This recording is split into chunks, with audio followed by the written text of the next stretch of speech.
আবাস যোজনা প্রকল্পের যে প্রথম কিস্তির 60,000 টাকা, সেটা যদি আপনি পেয়ে যান এবং সেটা পেয়ে যদি আপনি বাড়ির কাজে না লাগিয়ে অন্য কোনো কাজে লাগান, অর্থাৎ আবাস যোজনার টাকা পেয়ে আপনি যদি বাড়ি তৈরি না করে সেটা অন্য কোনো কাজে লাগান, তাহলে কিন্তু আপনার বিরুদ্ধে নোটিশ আসবে এবং আইনি ব্যবস্থা কিন্তু গ্রহণ করা হবে। সেটা সরকার থেকে কিন্তু স্পষ্ট জানিয়ে দিয়েছে।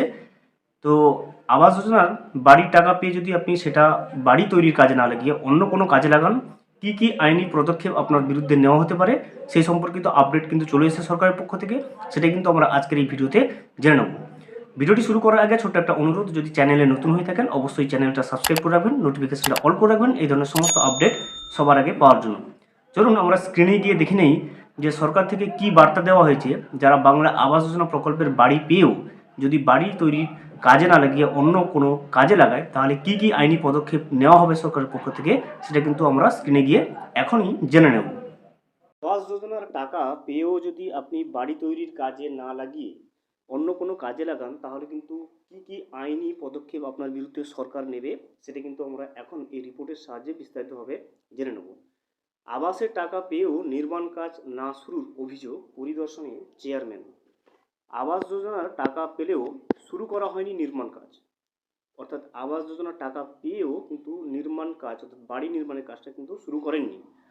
প্রথম ধাপের টাকা ঢুকে গিয়েছে বহুদিন আগে, তারপরেও কিন্তু বাড়ি তৈরি করছেন না অনেকেই। এমন অনেকেই রয়েছে প্রথম কিস্তির যে 60,000 টাকাটা সেটা কিন্তু পেয়ে গেছেন, অথচ বাড়ি তৈরি করছেন না। পুরো বিষয়টা কিন্তু খতিয়ে দেখতে সরজমিনের স্বয়ং পুরসভার চেয়ারম্যান। সরকারি টাকায় বাড়ি তৈরি না করলে টাকা ফেরত দেওয়ার কথা স্পষ্টভাবে জানিয়ে দেন চেয়ারম্যান। দেখতেই পাচ্ছেন যে সরকারি টাকা, যেটা বাংলা আবাস যোজনা প্রকল্পের টাকা, যেটা আপনি বাড়ি তৈরির জন্য পাচ্ছেন, সেটা যদি আপনি বাড়ি নির্মাণ না করে অন্য কোনো কাজে লাগান, অবশ্যইভাবে কিন্তু আপনাকে সরকারকে সেই টাকাটা ফেরত দিতে হবে। জানা গেছে মঙ্গলবার বালুরঘাট পুরসভার অন্তর্গত 13, 14 ও 15 নম্বর ওয়ার্ডে পরিদর্শনে যান বালুরঘাট পৌরসভার চেয়ারম্যান অশোক কুমার মিত্র। সেখানে যারা যারা যারা বাড়ি তৈরির টাকা পেয়েও নির্মাণ কাজ এখনও শুরু করেনি, তাদের সাথে কথা বলেন তিনি। দ্রুত বাড়ি তৈরির কাজ শুরু করবার কিন্তু পরামর্শ দেন, নইলে কিন্তু আইন অনুযায়ী ব্যবস্থা নেওয়া হবে বলে জানিয়ে দেন তিনি। দেখতেই পাচ্ছেন যারা এখনও বাড়ি তৈরি করেননি বাড়ির টাকা নিয়ে, তাদের কিন্তু বিরুদ্ধে আইনি ব্যবস্থা নেওয়া হবে বলে তিনি জানান। এ বিষয়ে বালুরঘাট পুরসভার চেয়ারম্যান অশোক কুমার মিত্র জানান, পশ্চিমবঙ্গের মুখ্যমন্ত্রীর নির্দেশে আমাদের পুর দপ্তর থেকে হাউস ফর অল প্রকল্পে সাধারণ মানুষের বাড়িতে ছাদ অর্থাৎ বাড়ি তৈরি করে দেওয়ার উদ্যোগে নেওয়া হয়েছে। ফান্ড আমরা এরই মধ্যে রিলিজ করে দিয়েছি।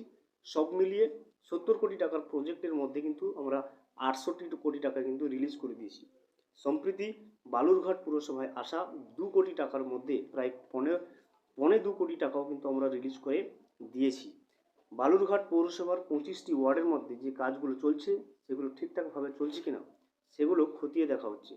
সব মিলিয়ে 115টি পরিবার রয়েছে, তারা কিন্তু টাকা পেয়েছেন অথচ এখনও কাজ শুরু করেনি। সেই সমস্ত বাড়িগুলোতে আমরা পরিদর্শনে যাচ্ছি, যারা টাকা পেয়েও এখনও কিন্তু কাজ শুরু করেননি, তাদেরকে আমরা বেশ কয়েকটি নোটিশও পাঠিয়েছি। আমরা ঠিক করেছি আমরা আবার 7 দিনের নোটিশ দেব, দ্রুত তাদের কাজ শুরু করতে হবে, নতুবা তাদের বিরুদ্ধে কিন্তু আইনত পদক্ষেপ নেওয়া হবে। দেখতেই পাচ্ছেন বাংলা আবাস যোজনা প্রকল্পে যদি আপনি প্রথম কিস্তির টাকাটা পেয়ে থাকেন এবং বাড়ি নির্মাণের কাজ যদি না শুরু করে থাকেন, আপনার বিরুদ্ধে কিন্তু আপনার বাড়িতে নোটিশ যাবে এবং সরকার থেকে আইনি পদক্ষেপ আপনার বিরুদ্ধে নেওয়া হবে।